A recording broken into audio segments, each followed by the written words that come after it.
Hello, welcome to the channel, and leave your like. Your comment to stay on top of the most fantastic stories, activate your bell. So let's go. King David had grown old, and the years had caught up with him. At that time, Adonijah, whose mother was Haggith, boasted, saying, "I am the king's successor." He arranged for chariots, horsemen, and 50 men to run ahead of him. Adonijah spoke with Joab, son of Zeruiah, and with the priest Abiathar, and they supported him. However, the priest Zadok, Benaiah, son of Jehoiada, the prophet Nathan, Shimei, Rei, and David's personal guard did not support Adonijah. Adonijah held a coronation feast, sacrificing sheep, cattle, and fattened calves at the stone of Zoheleth, near the spring of En-Rogel. He invited all his brothers, the king's sons, and all the influential servants of the king in Judah. However, he did not invite the prophet Nathan, Benaiah, the king's personal guard, or his brother Solomon.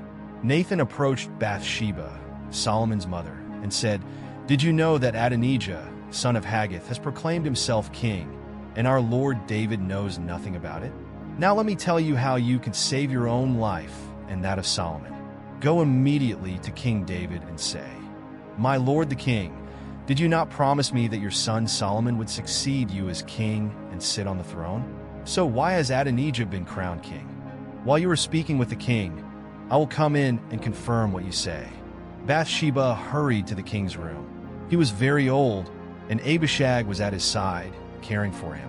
When Bathsheba bowed in reverence before the king, he asked, "What do you want?"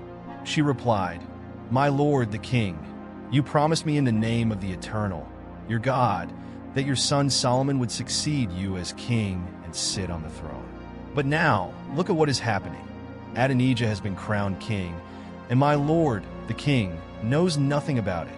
He has held a grand coronation feast, offering cattle, fattened calves, and sheep. He invited the king's sons, the priest Abiathar, and Joab, the commander of the army, but your servant Solomon was not invited. All of Israel is watching the king to see what you will do. They are eager to know who will sit on the throne after you.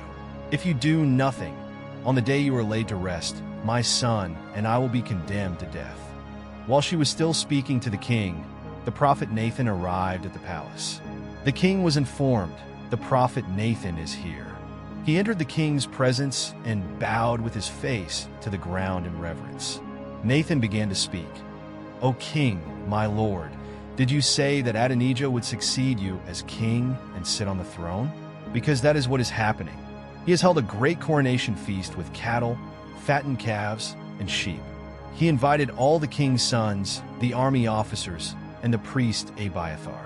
They are celebrating, eating, drinking, and shouting, 'Long live King Adonijah!' The priest Zadok, Benaiah son of Jehoiada, and your servant Solomon were not invited. Could it be that the king, my lord, is doing this without our knowledge, without telling us that he desired Adonijah to be his successor?" King David reacted immediately to the news and ordered, "Bring Bathsheba back here." She returned to the room, and the king solemnly promised, "As surely as the Lord lives, the God who has delivered me from all distress, I will fulfill what I promised you in the name of the Lord. Your son Solomon will be my successor as king and will sit on my throne. I will do this today." Bathsheba bowed down with her face to the ground, kneeling in reverence to the king, and said, "May my lord King David live forever." Then King David said, "Call the priest Zadok, the prophet Nathan, and Benaiah son of Jehoiada." They came into the king's presence, and he gave them the following orders: "Gather the palace guards, place my son Solomon on my royal mule, and lead him down to Gin. When you get there, the priest Zadok and the prophet Nathan will anoint him king over Israel. Then blow the trumpet and shout, 'Long live King Solomon!' After that, accompany him as he enters and takes his seat on my throne, becoming my successor. I have appointed him ruler over Israel and Judah." Benaiah, son of Jehoiada, supported the king, saying, "Amen. May the Lord, the God of my lord the king, so decree. As the Lord was with my lord the king, so may he be with Solomon, and may his reign be even greater than that of my lord King David." The priest Zadok, the prophet Nathan, Benaiah son of Jehoiada, and the king's personal guard, the Kerethites and the Pelethites, went down, placed Solomon on King David's mule, and led him to Gin. The priest Zadok took a flask of olive oil from the sanctuary and anointed Solomon. They blew the trumpets, and all the people shouted, "Long live King Solomon!" The people joined the celebration, playing instruments and singing, and the ground shook with the noise. Adonijah and all his guests were at the end of their coronation feast when they received the news. When Joab heard the sound of the trumpet, he asked, "What is happening? Why all this uproar?" In the middle of the conversation, Jonathan, son of the priest Abiathar, arrived. Adonijah said, "Welcome, a good and brave man like you must bring good news." But Jonathan replied, "Unfortunately not. King David has just proclaimed Solomon king, and the new king has the support of the priest Zadok, the prophet Nathan, Benaiah son of Jehoiada, and the Kerethites and Pelethites. They placed Solomon on the royal mule. The priest Zadok and the prophet Nathan have anointed him king again, and now the procession is returning, singing and celebrating. The entire city is in an uproar, and that's what you're hearing. Solomon is seated on the throne. But that's not all," Jonathan continued. "The king's officials have gone to congratulate King David, saying, 'May God make Solomon's name even greater than yours, and may his reign extend beyond yours.'" Even while in bed, the king prayed to God, saying, "Praise be to the Lord, the God of Israel, who has provided a successor for my throne and allowed me to see it." Adonijah's guests, terrified, scattered. Adonijah, fearing Solomon, took refuge in the sanctuary and clung to one of the horns of the altar. They told Solomon, "Adonijah, fearing King Solomon, has taken refuge in the sanctuary and is clinging to the altar." Adonijah was holding onto one of the horns of the altar, saying, "I will not leave here until King Solomon promises not to kill me." Solomon replied, "If he proves to be an honorable man, not a single hair on his head will fall, but if he has evil intentions, he will die." Solomon sent for him, and Adonijah was brought down from the altar. When he arrived, he bowed respectfully before King Solomon, who said, "Go home." Near the time of his death, David gave the following instructions to Solomon: "I am about to go the way of all the earth, so be strong and act like a man. Keep the charge of the Lord your God, walk in his ways, and follow his decrees, commands, laws, and regulations as written in the law of Moses, so that you may prosper in all you do and wherever you go. The Lord will confirm the promise he made to me, saying, 'If your descendants watch how they live and walk faithfully before me with all their heart and soul, you will never fail to have a successor on the throne of Israel.' Do not forget what Joab, son of Zeruiah, did to the two commanders of Israel's armies, Abner, son of Ner, and Amasa, son of Jether. He killed them in cold blood, acting in peacetime as if it were war, and stained himself with their blood. Deal with him according to your wisdom, but do not let him die peacefully in old age. He must pay for what he did. Show kindness to the sons of Barzillai of Gilead, and let them eat at your table. They stood by me when I fled from your brother Absalom. And remember Shimei, son of Gera, the Benjamite from Bahurim, who cursed me with a grievous curse when I was on my way to Mahanaim. When he came down to meet me at the Jordan, I swore to him by the Lord that I would not put him to death by the sword. But you are wise. You will know what to do with him. Bring his gray head down to the grave in blood." Then David rested with his ancestors and was buried in the city of David. He had reigned over Israel for 40 years, 7 years in Hebron and 33 years in Jerusalem. Solomon succeeded his father David on the throne, and his kingdom was firmly established. Adonijah, son of Haggith, went to speak with Bathsheba, Solomon's mother. She asked, "Do you come in peace?" He replied, "Yes, in peace. I have something to say to you." She said, "Go ahead." He continued, "You know the kingdom was mine, and all Israel looked to me as their king. But things changed, and the kingdom has gone to my brother, for this was the Lord's will. Now, I have one request to make of you. Please do not refuse me." Bathsheba said, "Speak. What is your request?" Adonijah replied, "Please ask King Solomon to give me Abishag the Shunammite as my wife. He will not refuse you." Bathsheba answered, "Very well, I will speak to the king on your behalf." Bathsheba went to King Solomon to speak to him on behalf of Adonijah. The king rose to meet her, bowed respectfully, and then sat down on his throne. He had a throne brought for his mother, and she sat at his right hand. She said, "I have a small request to make of you. Please do not refuse me." The king replied, "Make your request, mother. I will not refuse you." She said, "Let Abishag the Shunammite be given in marriage to your brother Adonijah." King Solomon responded, "Why are you requesting Abishag the Shunammite for Adonijah?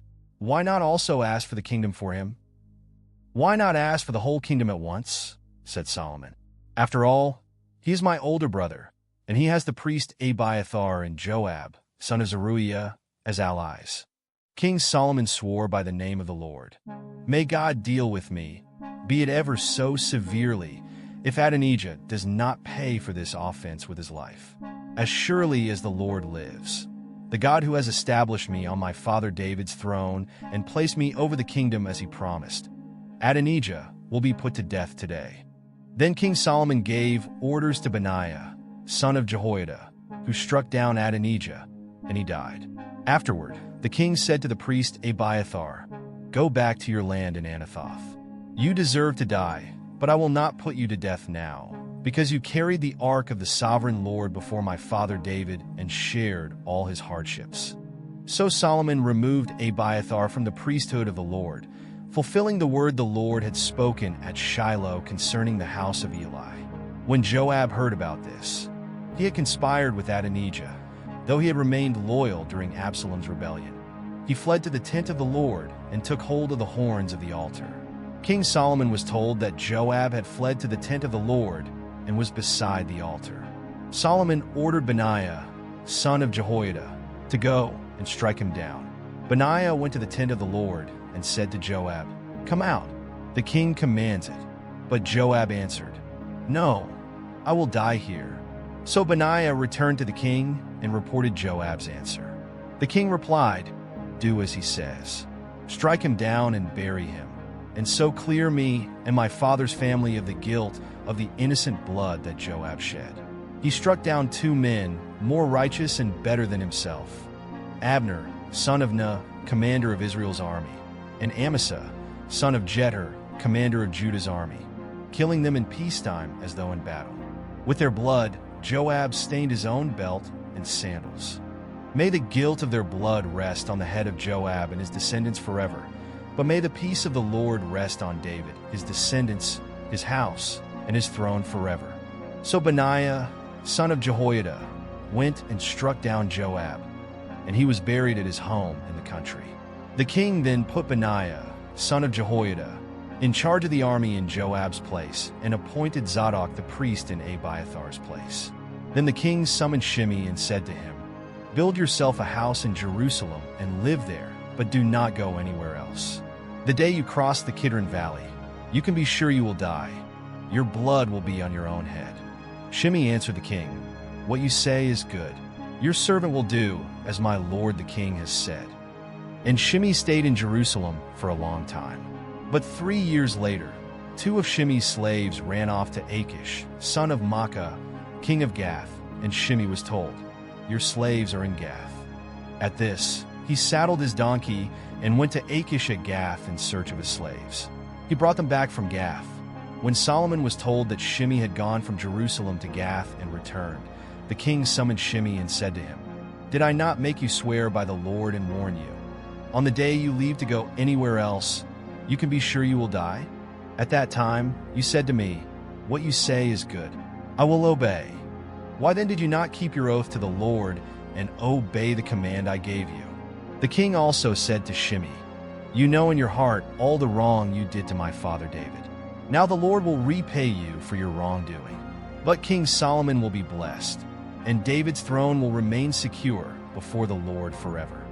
Then the king gave the order to Benaiah, son of Jehoiada, and he went out and struck Shimei down, and he died. The kingdom was now firmly established in Solomon's hands. Solomon made an alliance with Pharaoh, king of Egypt, and married his daughter. He brought her to the city of David until he finished building his palace, the temple of the Lord, and the wall around Jerusalem. Upon the completion of the construction of the Lord's temple and the wall of Jerusalem, the people continued to worship at local shrines, as a temple dedicated to the Lord's name had not yet been built. Solomon loved the Lord and faithfully followed the instructions of his father, David, but still offered sacrifices and burned incense at local shrines. The king went to Gibeon, the most famous of the shrines, where he sacrificed 1,000 burnt offerings on the altar. That night, in Gibeon, the Lord appeared to Solomon in a dream and said, "What do you desire? Ask for whatever you want." Solomon replied, "You were very generous to my father, David, for he remained faithful to you with a right and just heart. Now you continue to demonstrate this immense love by giving him a successor who today sits on his throne. Here I am, O Lord my God. You have made your servant reign in place of my father, David. However, I am very young and inexperienced for this great task. I am among the people you have chosen, a numerous and mighty nation. Therefore, my request is this: give me a discerning heart to govern your people, so that I can understand the difference between good and evil. Who, on their own, can govern such a great people?" The Lord was pleased with Solomon's request and said, "Since you have not asked for long life, riches, or the destruction of your enemies, but for wisdom to govern with justice, I will grant you what you have asked. I will give you a wise and discerning heart. There has never been anyone like you before, nor will there ever be. Moreover, I will give you what you have not asked for, wealth and honor, so that no king on earth will be compared to you. And if you walk in my ways and keep my statutes and commandments, as your father David did, you will have a long life." Solomon awoke and realized it had been a dream. Returning to Jerusalem, he presented himself before the Ark of the Covenant of the Lord and offered burnt sacrifices and peace offerings. He then held a great banquet for all his servants. One day, 2 prostitutes came before the king. One of them said, "My lord, this woman and I live in the same house. While we were together, I gave birth, and 3 days later, she also had a baby. There was no one else in the house, just the 2 of us. But during the night, her baby died because she lay on him while she was sleeping. Then she got up in the night, took my son, and put him beside her, and laid the dead baby next to me. When I woke up in the morning to nurse my son, I saw that the baby was dead, but when the sun came up, I realized that it was not my baby." The other woman interrupted, "No, the living baby is mine, and the dead one is hers." But the first woman insisted, "No, the dead baby is hers. The living one is mine." Thus, they were arguing before the king. The king then said, "One of you says the living baby is hers, and the other says the dead one is hers. What shall we do?" After thinking for a moment, the king ordered, "Bring me a sword." They brought the sword to the king, and he said, "Cut the living baby in 2 and give half to each of them." Moved by love for her son, the true mother cried out, "Please, my lord, do not kill him. Give the baby to her." But the other woman said, "Neither mine nor yours. Cut him in 2. Then the king gave his verdict, "Do not kill the baby. Give him to the first woman. She is the true mother." The news of the king's wisdom spread throughout Israel, and all were amazed at his ability to judge, knowing that his wisdom came from the Lord. Solomon's reign began well. These were the main officials of his government: Azareh, son of Zadok, priest; Elihoreph and Ahijah, sons of Shisha, secretaries; Jehoshaphat, son of Ahilud, historian; Benaiah, son of Jehoiada, commander of the army; Zadok and Abiathar, priests. Zadok and Abiathar were supervisors of the regional administrators. Azariah, son of Nathan, served as priest and counselor to the king, while Zabud, son of Nathan, was the administrator of the king's household and supervisor of forced labor. Solomon had 12 regional administrators distributed throughout Israel, and they were responsible for providing provisions for the king and his administration. Each administrator was tasked with supplying food for 1 month of the year. Here are their names: Bendah and Makas, Sabim and Betsis and Elon, Bean Ben-Aid and Erot, Soko, and in the entire region of Heger, Benadab and Naphat Dor. He was married to Taphet, daughter of Solomon. Ban, son of Ahijah in Tanakh and in all of Betan, near Zered. Better in Ramoth-Gilead and in the villages of Jair, son of Manasseh, in Gilead and in the region of Aror, in Bashan, along with its 60 fortified cities and bronze gates. Indab, son of Edo, in Manaim. Imaz in Naphtali. He married Basemate, daughter of Solomon. Ba, son of Azai in Ezer, in Dalot. Jehoshaphat, son of Peruah, in Issachar. Simei, son of Elah, in Benjamin. Jeber, son of Uri, in Gilead, the land of Sion, king of the Amorites, and of Og, king of Bashan. He managed the entire district alone. The population of Judah and Israel had grown tremendously. It was as numerous as the sand on the seashore, and all their needs were met. The people ate, drank, and were content. Solomon ruled over all the kingdoms from the Euphrates River in the east to the territory of the Philistines in the west, extending to the border of Egypt. These kingdoms paid tribute and were under Solomon's rule throughout his life. The daily supply for King Solomon's palace consisted of 30 tons of the finest flour, 60 tons of common flour, 10 fattened calves, 20 pasture-fed oxen, 100 sheep, along with deer, gazelles, roebucks, and a large number of domestic birds. Solomon ruled over the kingdoms and kings to the west of the Euphrates River, as far as Gaza. The entire territory was at peace during his reign. All the inhabitants of Israel and Judah, from Dan in the north to Beersheba in the south, lived securely and were healthy. They were satisfied with what they had. Solomon had 40,000 stables for the horses that pulled his war chariots and 12,000 horsemen. The regional administrators, according to their designated month, delivered the supplies intended for King Solomon and for all who were supported by the palace. There was always an abundance. They also brought the allotted barley and fodder for the horses. God granted Solomon great wisdom, profound knowledge, and unparalleled intelligence. There was nothing beyond his understanding. His wisdom far exceeded that of the wise men of the East and surpassed the knowledge of the Egyptians.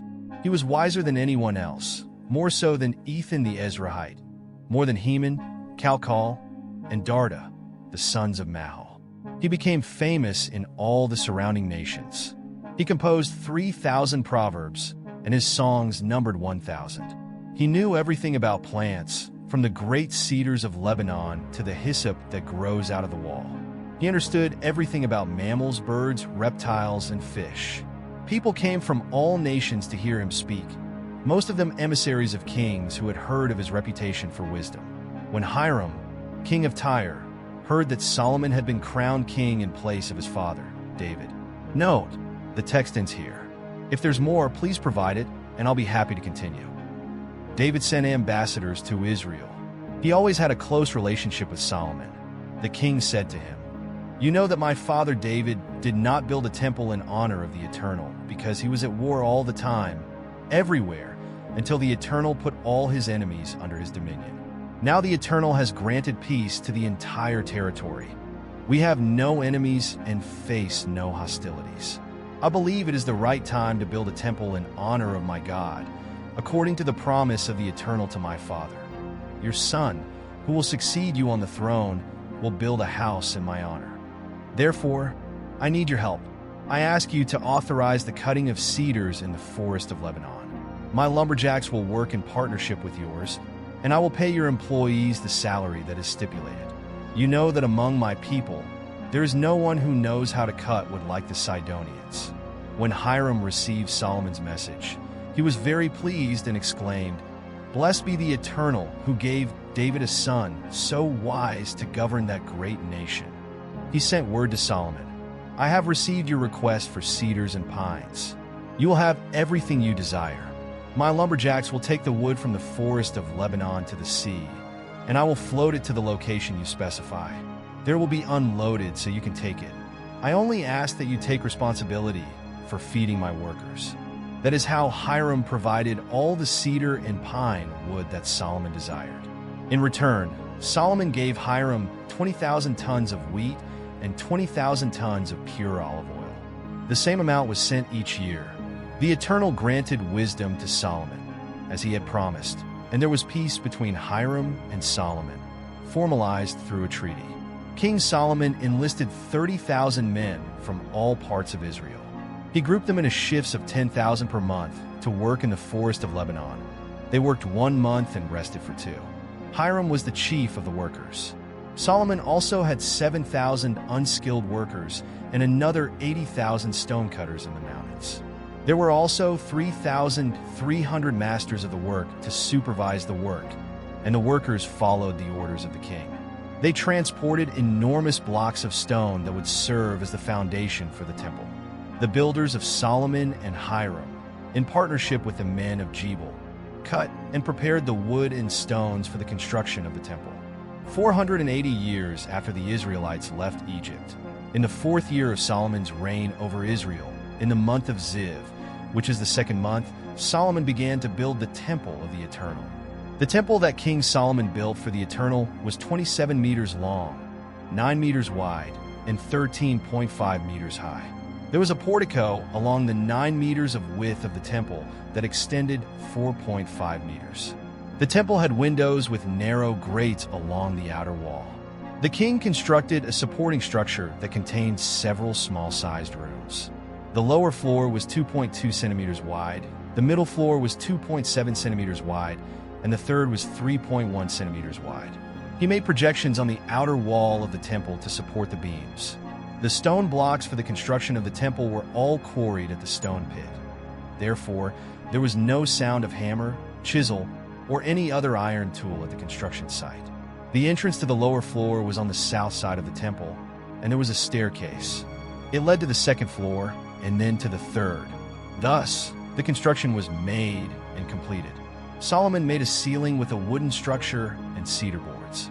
The structure along the exterior walls was joined to the temple with cedar beams, and the side rooms had a height of 2.25 m. The word of the Eternal came to Solomon regarding the temple he had built.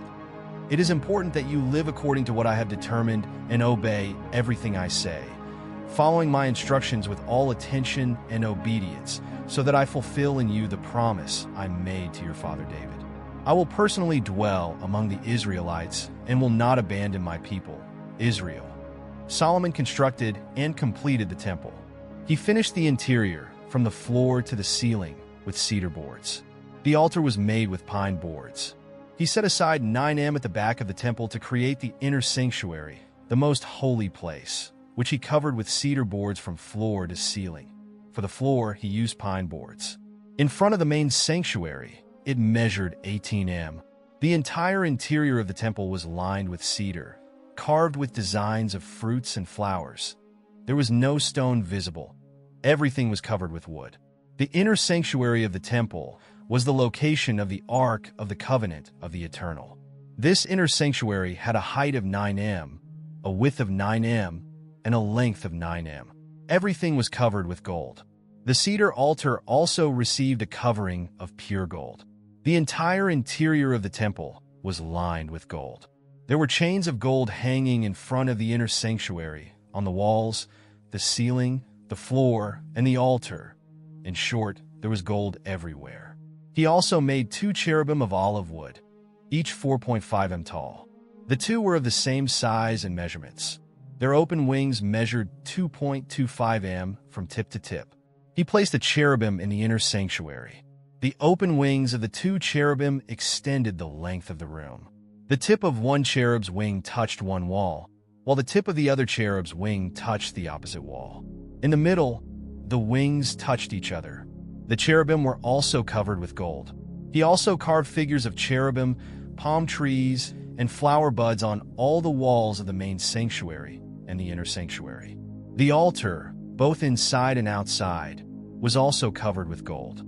He made doors of olive wood for the entrance of the inner sanctuary. The door frames had 5 sides. The doors were also carved with cherubim, palm trees, and flowers, and covered with gold. Likewise, he constructed the entrance to the main sanctuary with olive wood door frames, but these frames had 4 sides. The doors were made of pine, with 2 leaves, and each door leaf opened separately. They were also carved with cherubim, palm trees, and flowers, covered with beaten gold. He constructed the inner courtyard with 3 layers of hewn stones and a final layer of cedar boards. The foundation of the Temple of the Eternal was laid in the 4th year, in the month of Ziv. The construction was finished in all details. Everything is planned. In the 11th year, in the month of Bul, which is the 7th month, it took 7 years to build the temple. Solomon took an additional 13 years to finish the construction of his palace. He built the Palace of the Forest of Lebanon, which was 45 m long and 22.5 m wide. A tank was placed in the southeast corner of the temple. Hiram completed all the utensils, buckets, basins, and bowls. He finished all the work of the Temple of the Eternal, as determined by King Solomon.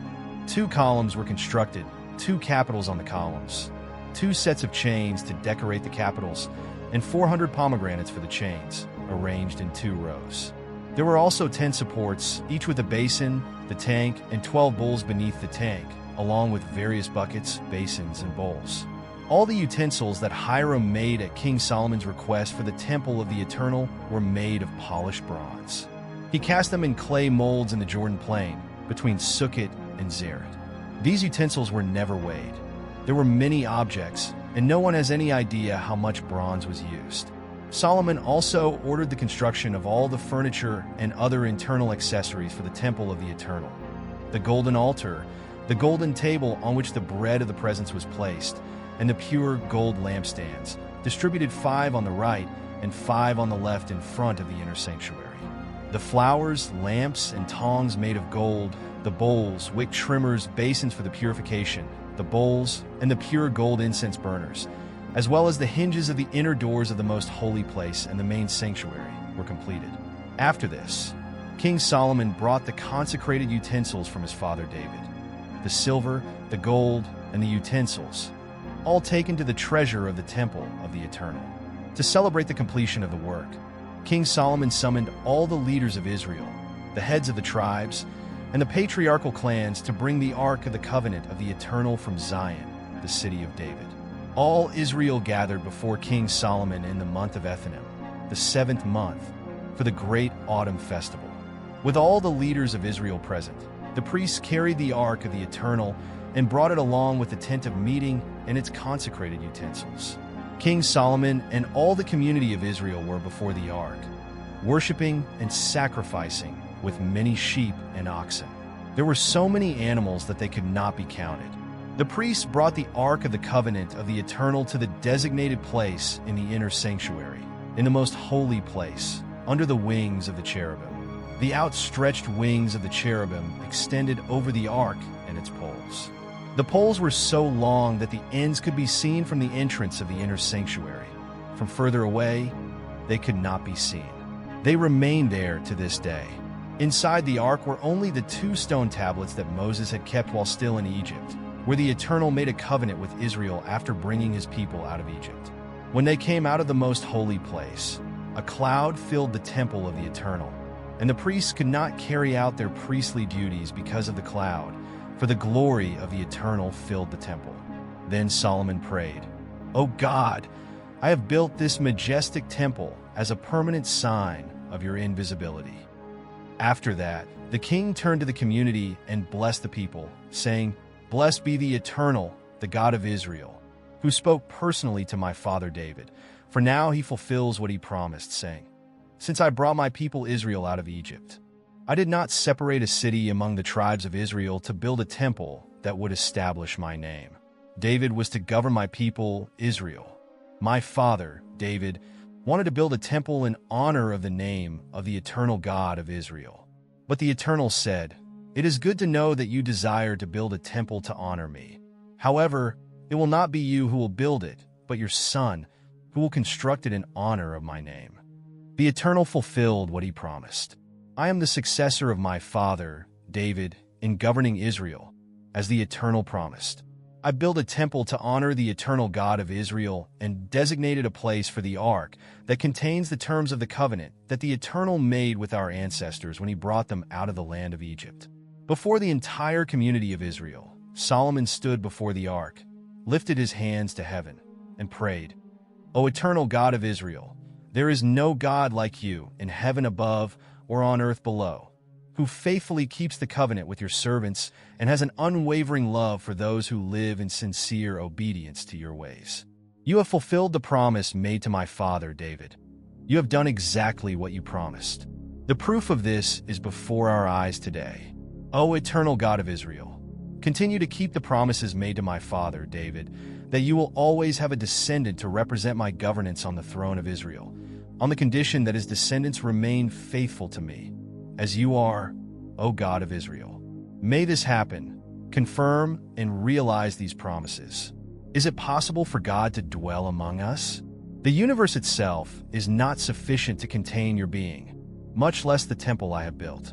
Even so, I dare to ask you to heed my prayer of intercession and supplication. O eternal God, hear my persistent prayer that I present before you. Look at this temple day and night, the place regarding which you said, here my name will be honored. Hear the prayer I make here. Hear from your dwelling in heaven and forgive sin when someone offends another and decides to correct the wrong by presenting himself before your altar in this temple and praying to you. Hear from heaven and act justly. Judge your servants, allowing the offender to pay for the offense, and deliver the offended from all accusations. When your people, Israel, are defeated by the enemy because they have sinned against you, and they come to seek you in this temple, recognizing your dominion with fervent supplication, hear from your dwelling in heaven.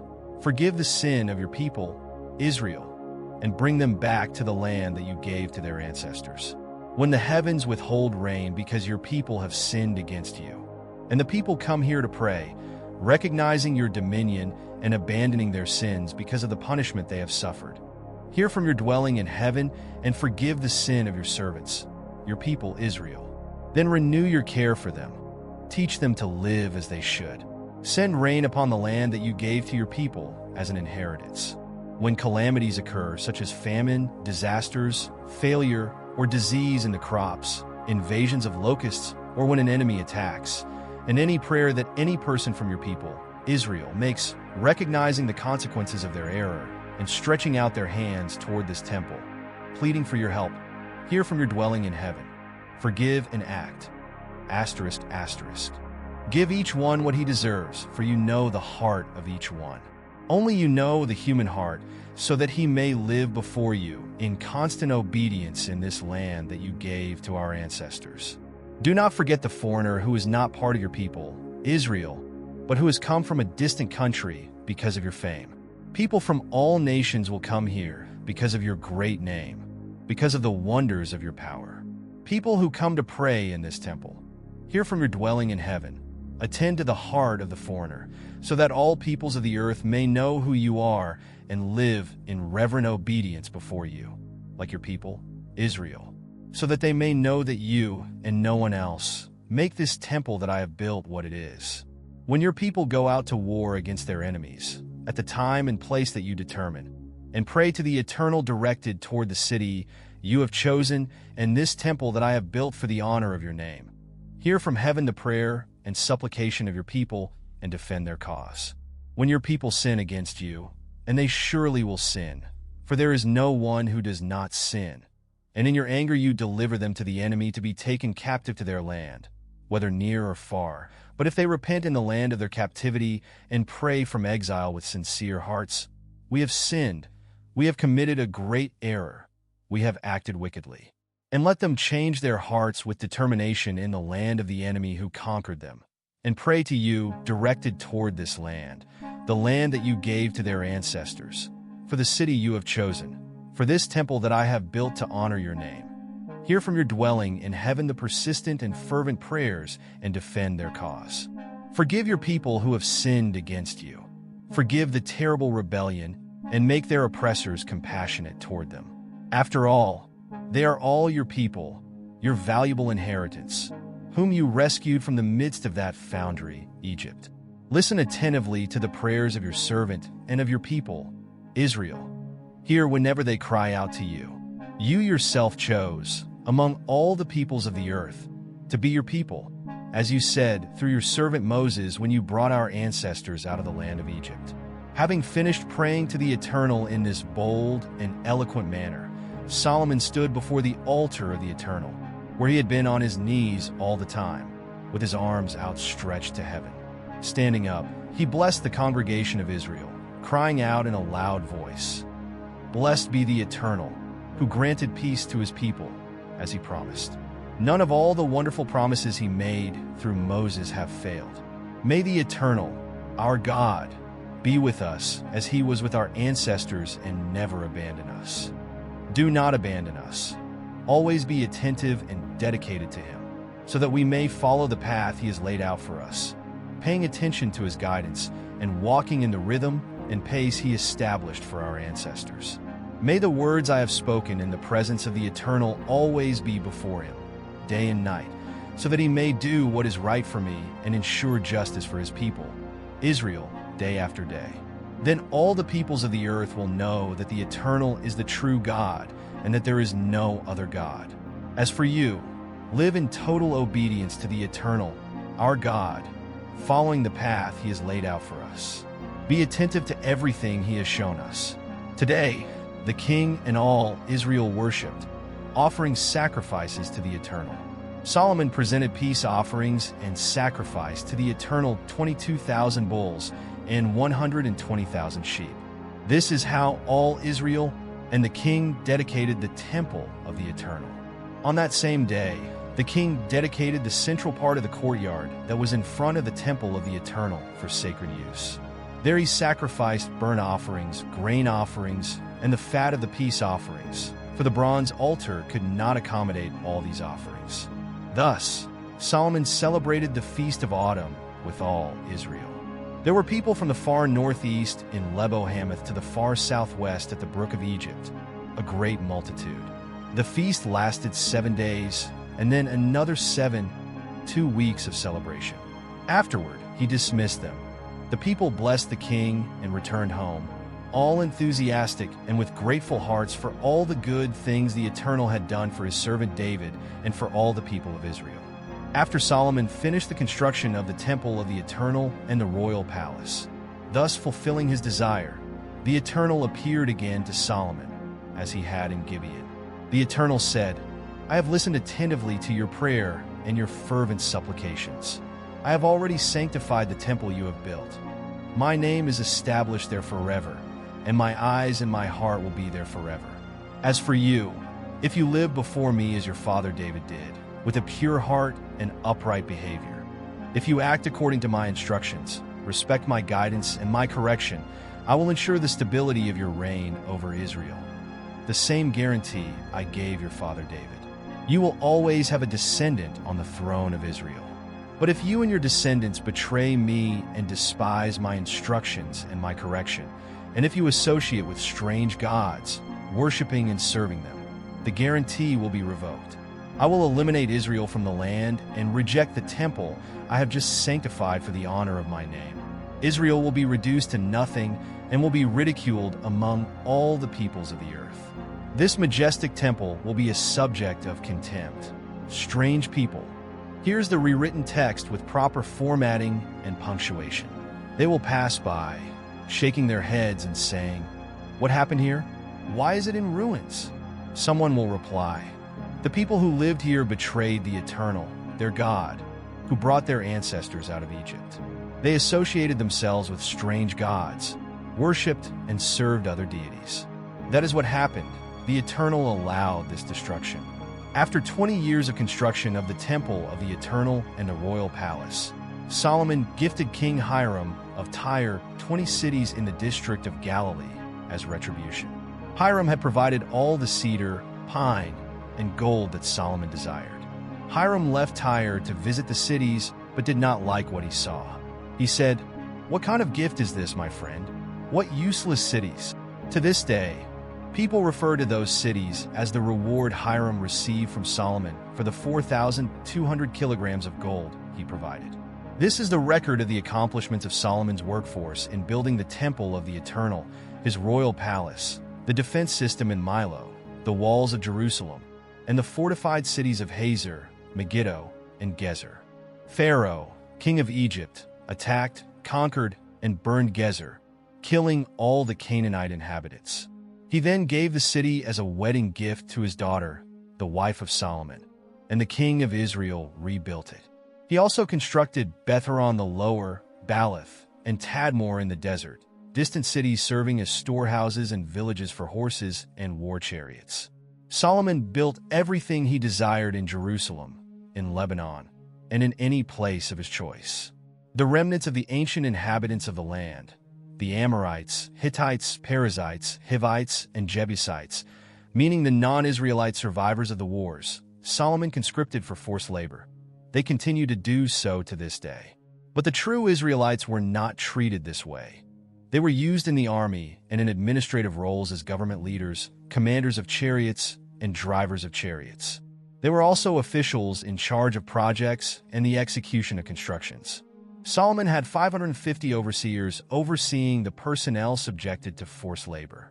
After Pharaoh's daughter solemnly ascended from the city of David to occupy the residence in the palace built especially for her, Solomon constructed the defense system in Milo. Solomon offered sacrifices on the altar of the Eternal 3 times a year. He presented burnt offerings, peace offerings, and burned incense in the presence of the Eternal. Everything associated with the temple, Solomon ensured, was done with care and generosity. King Solomon also built ships in Ezion-Geber near Elath in Edom on the coast of the Red Sea. Hiram sent experienced sailors to assist Solomon's sailors. They went to Ophir, from where they brought back 16 tons of gold for Solomon. The Queen of Sheba heard of Solomon's fame because of the name of the Eternal. She came to test him with hard questions. Arriving in Jerusalem in grand style, she brought a retinue and camels loaded with spices, a great quantity of gold and precious stones. In her audience with Solomon, she spoke of everything that was on her mind, opening her heart before him. Solomon answered all her questions without showing embarrassment at any moment. After the Queen of Sheba heard firsthand the wisdom of Solomon and saw with her own eyes his palace, the food that was served, the accommodations of the high officials of the court, the impeccable clothing of the servants, the splendor of the crystals, and the generous offerings sacrificed at the temple of the Eternal, she was astonished and said to the king, "Everything I heard about you is true. The reputation of your achievements and your wisdom in my country has been confirmed. I would not have believed it if I had not seen it for myself. It was not an exaggeration what I saw. The wisdom and elegance are far beyond what I could imagine. Blessed are the men and women who work for you, for they are near you every day and hear your wise words. Blessed be the Eternal, your God, who is pleased with you and appointed you king." Without a doubt, the love of the Eternal for Israel is behind all this. He appointed you king to maintain order and justice. She gave the king a gift of more than 4 tons of gold, as well as a large quantity of spices and precious stones. Never have so many spices been seen together as those the Queen of Sheba brought to Solomon. Hiram's ships also imported gold from Ophir, large quantities of sandalwood, and precious stones. With the sandalwood, the king made the handrails for the temple of the Eternal and the royal palace. He also used it to make harps and lyres for the musicians. Never again was a cargo of sandalwood received like that one. In exchange, Solomon gave the Queen of Sheba everything she desired and requested, in addition to the generous gifts she had already received from him. Satisfied with what she saw, she returned to her country with her entourage. Solomon received 25 tons of gold every year, not counting what he received in taxes and profits from trade with merchants and various kings and governors. King Solomon ordered 200 large shields of beaten gold to be made. Each shield weighed 3,600 grams. He also made 300 smaller shields, each weighing 1,800 grams of beaten gold. He kept the shields in the palace of the forest of Lebanon. The king built an immense throne of ivory, covered in pure gold. The throne had 6 steps, and its backrest was rounded. At the side of each arm of the throne, there was a lion. At the end of each step, there was also a lion. There was no throne like this in all the kingdoms around. All of King Solomon's cups were made of pure gold, as were all the utensils in the palace of the forest of Lebanon. At that time, nothing was made of silver, as it was considered a cheap and very common material. The king had a fleet of ships that traveled along with Hiram's ships. Every 3 years, the fleet brought a cargo of gold, silver, ivory, monkeys, and peacocks. King Solomon was the wisest and richest of all the kings of the earth.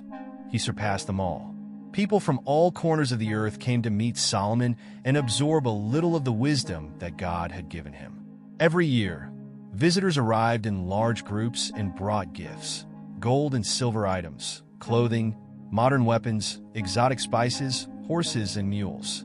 Solomon gathered chariots and horses, 1,400 chariots and 12,000 horses. He kept them in cities reserved especially for them, and also in Jerusalem.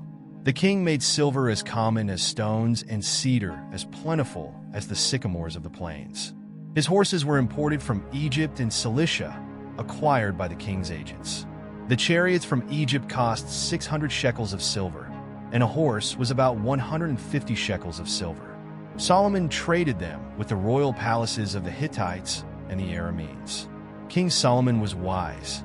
The daughter of Pharaoh was just the first of numerous foreign women that Solomon had: the Moabites, the Ammonites, the Edomites, the Sidonians, and the Hittites. He took them from the pagan nations around him, even though the Lord had warned the Israelites vehemently. You shall not marry such women, for they will turn your hearts to their gods. Nevertheless, Solomon fell in love with them and did not reject them. He had 700 princesses and 300 concubines, totaling 1,000 women, and they indeed led him away from God. As Solomon grew older, his wives turned him towards foreign gods, and his faithfulness to the Lord began to wane. He did not remain loyal to the Lord as his father David had. Solomon became devoted to Ashtoreth, the goddess of the Sidonians, and to Molech, the abominable god of the Ammonites. Solomon openly despised the Lord and did not follow in his father David's footsteps. He built an altar on a hill east of Jerusalem for Chemosh, the detestable god of Moab, and another for Molech, the abominable god of the Ammonites. He built similar altars for the idols of all his foreign wives, and they polluted the land with the smoke and incense of their sacrifices. The Lord became angry with Solomon for forsaking the God of Israel, who had appeared to him twice and clearly commanded him not to associate with other gods. Solomon disobeyed the Lord's commands. Then the Lord said, "Since you have no intention of being loyal to me and obeying my commands, I will take the kingdom from you and give it to another. But for the sake of your father David, I will not do this during your lifetime. Your son will pay for it. I will tear the kingdom from his hand, yet I will not take the whole kingdom. One tribe will remain for the sake of my servant David and for the sake of Jerusalem, the city I have chosen." The Lord incited Hadad, a descendant of the king of Edom, to attack Solomon. Long ago, when David destroyed Edom, Joab, the commander of the army, went to bury the dead and massacred all the men of Edom. Joab and his army remained in the region for 6 months, and during that time, they killed all the men of Edom. Hadad, who was a boy at the time, fled with some Edomites who were working for his father. They traveled through Midian and arrived in Paran, joined up with some men in Paran, and went to Egypt. The Pharaoh gave Hadad a house, food, and even a piece of land. The king of Egypt liked him so much that he gave him a sister of his own wife, Queen Tahpenes, in marriage. She bore him a son, Genubath, who was raised in the royal family. The boy grew up in the palace with the sons of Pharaoh. Still in Egypt, Hadad learned that David and Joab, the commander of the army, had died. He asked Pharaoh, "Let me depart with your blessing. I want to return to my country." Pharaoh asked, "But why? What is displeasing you?" Hadad replied, "I have no complaints, but I want to return to my country. Please let me go." God raised up another adversary against Solomon, Rezin, son of Eliada, who had deserted from his lord, Hadadezer, king of Zobah, after David had slaughtered the Arameans. Rezin had recruited a band of worthless men and became their leader. Later, they moved to Damascus, where Rezin became king of the city. Hadad and Rezin became a thorn in Israel's side. Throughout Solomon's life, Hadad was king of Syria and hated Israel. The last straw was when Jeroboam, son of Nebat, rebelled against the king. He was an Ephraimite from Zered, and his mother was a widow named Zeruiah. Jeroboam worked in Solomon's government administration and rebelled because Solomon built the defense of Milo and restored the fortifications that had been destroyed during his father David's time. Jeroboam was competent and skilled in construction. When Solomon saw that he was a dedicated worker, he assigned him to forced labor in the tribe of Joseph. One day, Jeroboam was leaving Jerusalem when he met Ahijah, the prophet from Shiloh, who was wearing a new cloak. The two were alone in that deserted place on the road, and Ahijah took off the cloak and tore it into 12 pieces. He said to Jeroboam, "Take these 10 pieces, for this is the word of the Lord, the God of Israel. See, I am tearing the kingdom from the hand of Solomon and giving you 10 tribes. For the sake of my servant David and the city of Jerusalem, which I have chosen, he will have 1 tribe. The reason is that he has abandoned me and has served the gods of the Sidonians, Chemosh, the god of the Moabites, and Molech, the god of the Ammonites. He no longer follows my instructions, ignores my will, and disobeys my commands. He is very different from his father. Despite this, I will not take the whole kingdom from him. I will be loyal to him during his lifetime for the sake of my servant David, whom I chose and who followed my instructions and obeyed my commands. But I will take the kingdom from his son's control, and 10 tribes will be given to you. I will leave 1 tribe with his son as a witness for my servant David in Jerusalem, the city I have chosen as a memorial of my name. You will have command over the rest. Rule as you desire. You will be king over Israel if you listen to me, live according to my guidelines, and do what pleases me, following my instructions and obeying my commands, as my servant David did. I will be loyal to you, no matter what happens. Your kingdom will be as solid as what I established for David. Israel will be yours. I am bringing pain and sorrow to David's descendants, but this approval will not last forever." Solomon decreed the death of Jeroboam, but he fled to Egypt and sought asylum with King Shishak. He remained in exile until Solomon's death. The remainder of Solomon's life and reign, his works, and his wisdom are all recorded in the Chronicles of Solomon. Solomon reigned in Jerusalem and ruled Israel for 40 years. He died and was buried in the city of David. His son Rehoboam succeeded him.